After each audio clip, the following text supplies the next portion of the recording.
So it's Tuesday, no, it's Wednesday, 6 o'clock. Rick should be any minute, getting it in back to back. I was out of town Monday, came back Monday afternoon. So we didn't left Monday, so moved arms to Tuesday.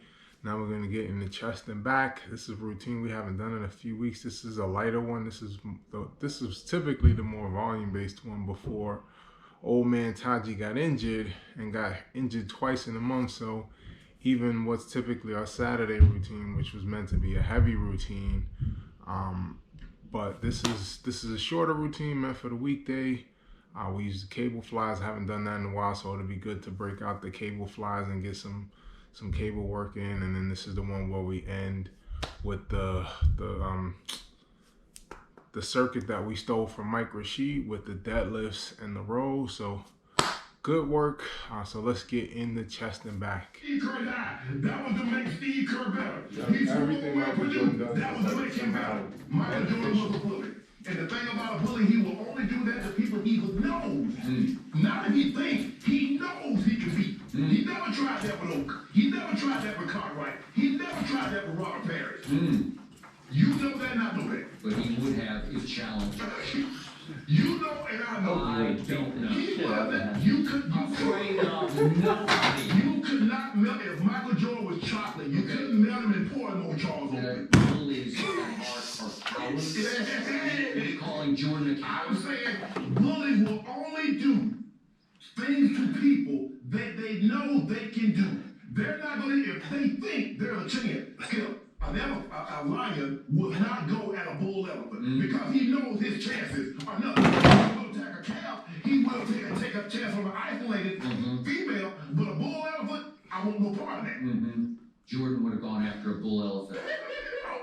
Okay. Yeah. Let you tell it. He swallowed it because it was there in 1998. And I first guessed this. You can look it up in the show. Okay? So that Scottie Pippen plus Jordan did nothing. No all-star teams, nothing, no new glory, no solo glory by Scottie Pippen. Skip, I give you all of that. But that man do got pride. That man will just let you keep eating. I mean, because like you said, however many people watch that, they see Scottie get painted in a negative light. Yeah. And Scottie like, oh, wait a minute, bro. Of all the things, I mean, you had to put 99. That's my lowest moment. That happens, Skip. And that's the thing about now, when you do something in sports, it's chronicle. There are a lot of times that things don't necessarily get the proper chronicalization that it deserves. That's chronicle. And I don't know if Scottie thought at the time. Alabama still got to enjoy it. You led late and you lost in front of 100,000. There's 5-star athletes everywhere and a great staff. I'm going to give you one. They do have a great conference. They have the most 5-star players by far. I believe it's 59 in the conference right now, if I'm not mistaken, or somewhere maybe a little over 60. I believe the next closest conference is the Big Ten with 29 5-star athletes. I mean, Georgia has 19 alone, and the ACC, the Pac-12, and the Big 12 all have fewer 5-star players in their entire conference than Georgia has on their one team.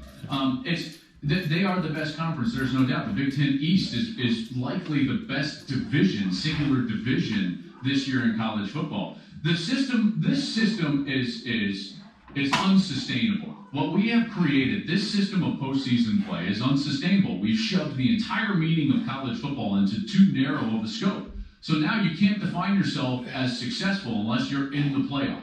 But you can't get in the playoff unless you're a big brand, or if you're in this particular conference. And so there's all these barriers for teams to actually grow. So how is it that Cincinnati gets to a place where they can go to a playoff? Well, that's why we have to expand. Because we've shoved all the meaning of our sport into these 4 teams, and it's way too narrow right now. Now, on the Michigan side, the problem is, Colin, is that they controlled large portions of that game, and it was coaching errors that I feel like cost them.